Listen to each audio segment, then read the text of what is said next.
I'm absolutely thrilled to be here today for the announcement of our 3 ambassadors for the Football South Australia Women's World Cup Legacy Plan. Natasha, Stott, Despoja, Hodgson and Bruce Djite. We're very pleased that they agreed to come on board to support our 3 pillars: unlocking more infrastructure, growing participation for all abilities and ages, and increasing leadership across all areas of the sport. In taking on the role, the ambassadors have agreed to represent, leverage and influence to achieve greater representation of girls and women to initiate positive societal and cultural change. Their biographies speak for themselves, but I'd like to invite each of them to tell us what they want to see through their role as ambassadors and how they want to see to leave a legacy. And we'll start with Natasha. Thank you, Jane. Good morning, everyone. Can I start by saying it's such a great honour and a pleasure to be announced as an ambassador for the Women's World Cup in 2023, particularly representing my home state of South Australia. I'm a proud Adelaide born and bred girl, and I'm passionate about equality generally and gender equality specifically. So no, I'm not on board because of my football prowess, although I'm passionate about the game, but I'm really passionate about the message that it sends boys and girls, men and women of our society. You can't be what you can't see. So hosting this worldwide event in our home city sends a message. Not only does it send a message that we're a world-leading city, but also the fact that women and girls deserve the same opportunities, rights, and extraordinary competitions as boys and men.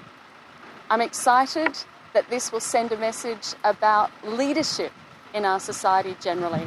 And we're so proud that it gives particular opportunities to leading South Australian football players from Adelaide and beyond. It's very exciting to see that women and girls will not only have the same opportunities, but boys and men will also be able to acknowledge the role models and the leadership that comes with women in our society. It's a great pleasure to be involved. I can't wait for 2023. What an amazing honour it is to be chosen as an ambassador for what will be a generation-changing event in our great city and our great state. It is of paramount importance that we capitalise on this phenomenal opportunity. The legacy that the Women's World Cup in 2023 will leave has the potential to change a generation of women and girls, boys and men. I look forward to helping Football South Australia, Football Australia and all football lovers and participants to harness this opportunity and make the most of it. Good morning, everyone. I'm Hodgson. I'm super excited to be an ambassador along with Natasha and Bruce. I think I bring a little bit of a different aspect as being a current football player here in South Australia. I also grew up here, so I started playing in South Australia at grassroots levels, so I've always been through the programs. I'm really looking forward to inspiring young girls and young soccer players to keep playing soccer and maybe get started. And I really think that's what the Women's World Cup is going to do, inspire that youth to get out and get playing. So I'm really looking forward to what we can work for the 2023 World Cup. Football South Australia is so excited and proud today to announce our ambassador program. The FIFA Women's World Cup in South Australia is a wonderful opportunity to inspire and motivate a whole generation of not just players but people involved in the game and create some new touch points for our whole community.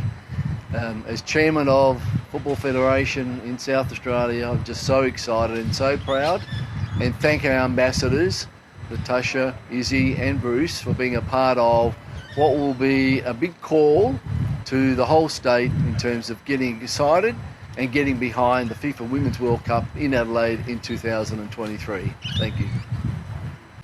Well, you can't underestimate the benefits, not only in terms of capital and the economic benefits that will flow to the state and to the country, but it actually leaves a lasting legacy in terms of the ambitions and the aspirations and the opportunities for women and girls. It shows not only that sport is a great opportunity for women and young women to participate in at all levels, including elite levels, but it actually sends a message to broader society as well, that young women, girls, women generally, can play an equal role participating in our society and at leadership level throughout our community. And that is one of the greatest legacies of this game and this competition. The women and girls game is only limited by space, and that is one of the huge challenges that we have. As part of the legacy plan, we have an infrastructure pillar, and unlocking new sites through partnership through education and through school sites is critically important to the future girls who want to participate in the game.